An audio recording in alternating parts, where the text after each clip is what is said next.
407 years ago. Words that we have heard at least once in our lives by a former president of the United States in a time where the country was fighting against itself, something it had not done in a very long time. Words uttered by a man who himself was experiencing trials beyond anything that we have ever experienced. 407 years ago. A commemorative speech. A speech given to commemorate the fallen at the Battle of Gettysburg, where thousands of men died fighting for something they believed in. Fighting their brothers, their fathers, their cousins. A battle of one nation. And a speech that went down in infamy. A commemorative speech. How did Abraham Lincoln know about giving a speech like this? Well, he knew his audience. Knowing your audience is a key factor of giving a proper commemorative speech. He knew that everyone he was speaking to had lost someone. Everyone he was speaking to had felt saddened by the battle that they had visualized. He knew that the people he was talking to had been through enough. They wanted the war over, and they wanted to know that these men had not died in vain. That these men have not died in vain. Words from the speech. He knew that his audience needed to hear these words. He knew his audience needed to know that these people were commemorated. Now, knowing your audience isn't the only key.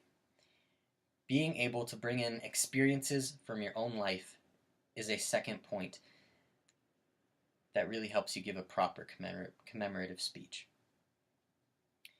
Abraham Lincoln mentioned our forefathers, the people who raised this country, that those men did not want this kind of thing happening. Those men saw the evils of slavery, and they saw the evils of fighting against their own. He mentioned this because by his own experience, he knew that it could ruin a country. He was trying to bring this country back together. And with this speech, with this infamous speech, he did just that. He helped bring people together, and he helped commemorate the men who fell at the Battle of Gettysburg. There is another individual like Abraham Lincoln who also touched the lives of many. This individual did know his audience, and he did bring experience into his speeches, such as Lincoln did. However, we already know that these two elements are necessary to conduct a commemorative speech. But what are two other elements that can be utilized that are needed to touch the heart of others? Well, one man did highlight those two crucial elements. This man, JFK, he stated, "Ask not what your country can do for you. Ask what you can do for your country." That was one of the speeches he conducted in January of 1961. This speech was conducted to inspire children and adults to see the importance of civic action and public service. In this speech, he not only managed to know his audience and utilize previous experiences, but he was able to inspire his audience or the nation in this manner as a whole, which is one important element when conducting a commemorative speech. Inspiring the audience can have and leave an imprint in people's lives. JFK was able to do this with his persuasive words.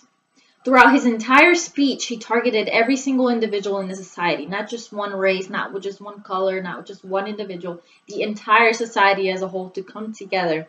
Through hard times, through good, the nation could pull together if they just work together, and that's what he was trying to target. Another element JFK utilized during his speech was respect. It's hard to conduct a speech and be respectful. Sometimes individuals communicate in others in a way in which we disrespect them. Some people, some certain body languages can be disrespectful in some countries. Some certain words can be disrespectful. If you notice, in any of JFK's speeches, he always conducted them with respect. He always used God behind his hand. And I feel respect is another important element when conducting a commemorative speech. With that being said, having knowledge of your audience, highlighting personal experiences, inspiring, and respect are all four very important elements that need to be addressed when conducting a commemorative speech. Without doubt, Abraham Lincoln and John F. Kennedy did just that.